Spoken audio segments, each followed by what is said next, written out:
You ever wake up one morning thinking, well, here comes another regular day, only to find out life has queued up a whole mess of nonsense just for you? Let me tell you, there's nothing quite like discovering a neon orange sticker on your windshield before you've even had your first sip of coffee. Parking violation. It's shouted in angry capital letters right there on my car, which, let me be real clear, was sitting exactly where it had been for the last 3 years, my own driveway. The kind of driveway that comes with the deed, the one my wife and I paid every cent for.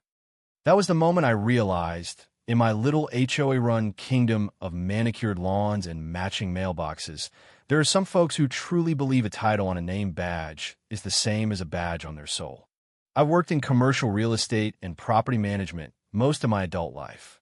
That means I spend my days swimming through contracts, leases, legal clauses, always knowing the power and pitfalls of property lines.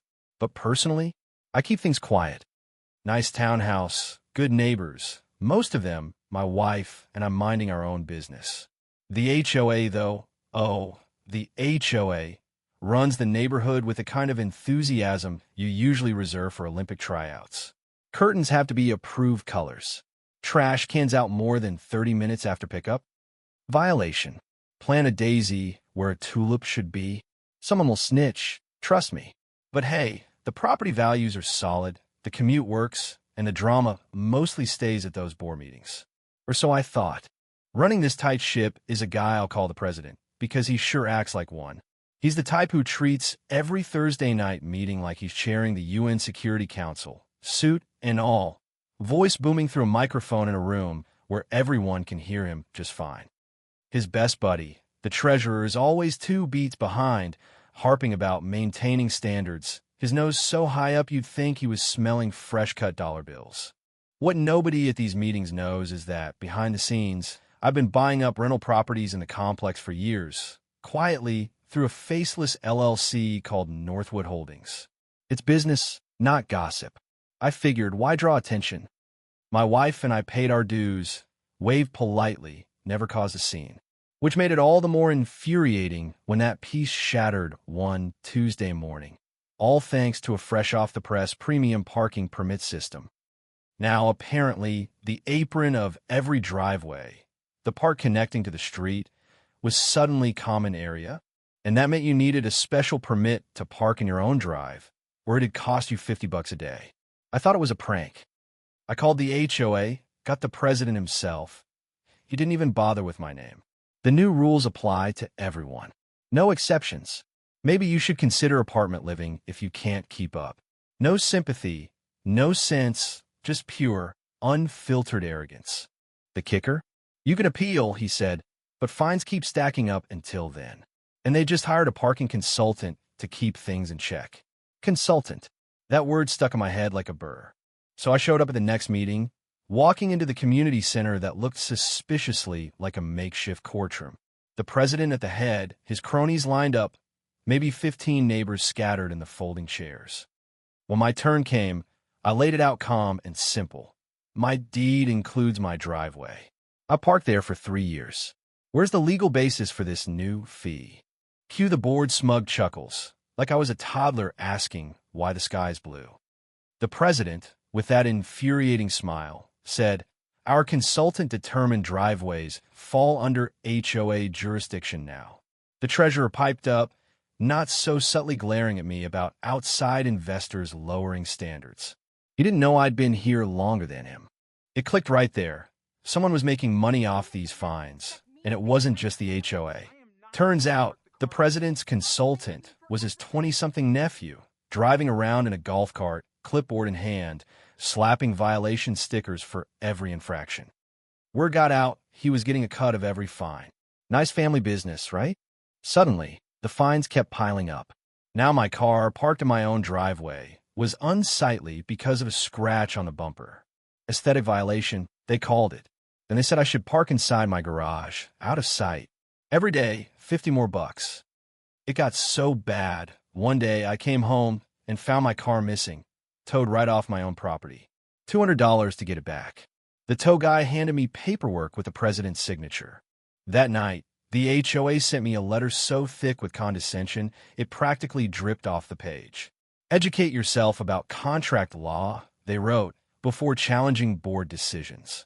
My fines are now over $2,000, and if I didn't pay in 30 days, they'd put a lien on my property. I'd had enough.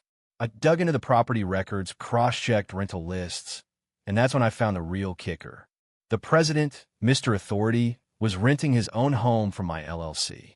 His monthly checks went to my management company, straight to Northwood Holdings. 2 other board members, also tenants. One ran a business from a property in my portfolio. All in, my LLC owned about 40% of the rental units here. So all those fines, they were harassing the guy who literally owned their homes. I had my attorney draft a letter. Formal, cold, and straight to the point. Northwood Holdings was conducting a full audit of all rental contracts, citing hostile regulatory environment created by current HOA leadership. We'd be reviewing all leases, considering non-renewal for tenants whose actions created liability for owners.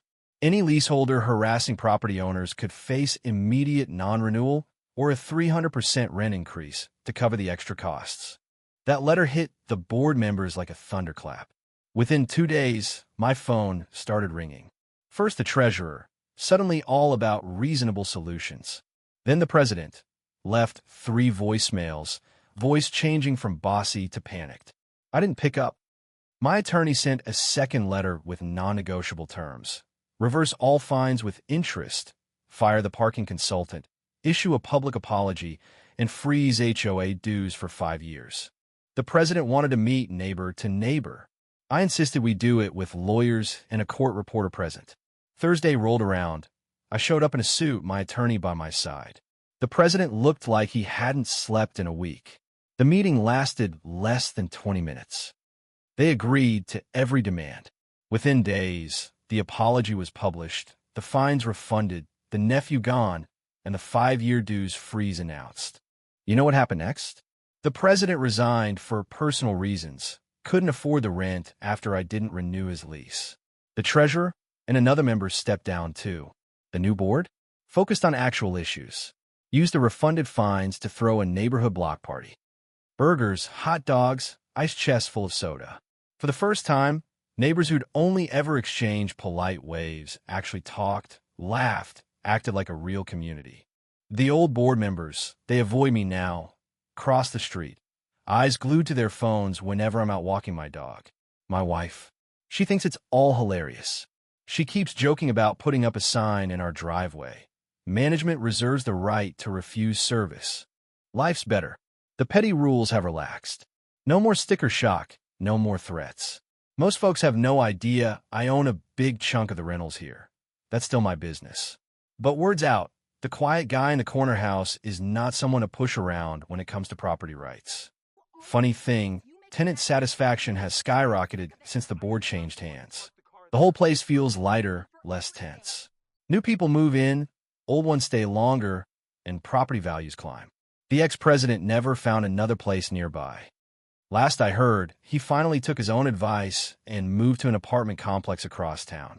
As for his nephew, well, hope he enjoys his new career, whatever it is. Nowadays, I park my car where it belongs, my driveway, without a second thought. No stickers, no threats, just peace. Newsletters talk about bake sales and repairs, not fines or liens. My wife and I still keep to ourselves, but we're at the block parties now. People wave, say hello.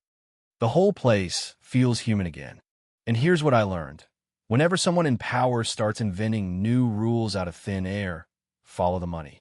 Figure out who's getting paid. I've seen it 100 times in my work. Petty authority goes straight to the head, especially when they think nobody's watching. But property rights matter. The law matters. And sometimes you don't need to yell or fight dirty. You just need to know where the real power lies and quietly use it. Every now and then, I get calls from other landlords dealing with HOA overreach, asking how I handled it.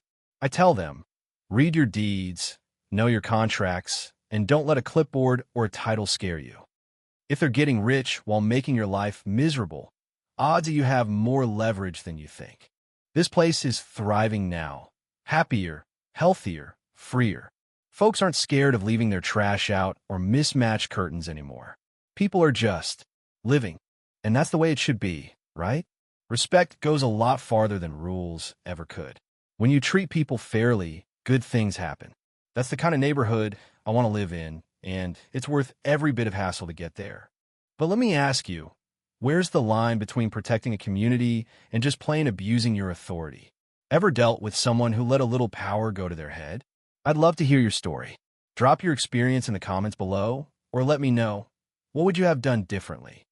Maybe, just maybe, we'll all learn a little more about what justice really looks like.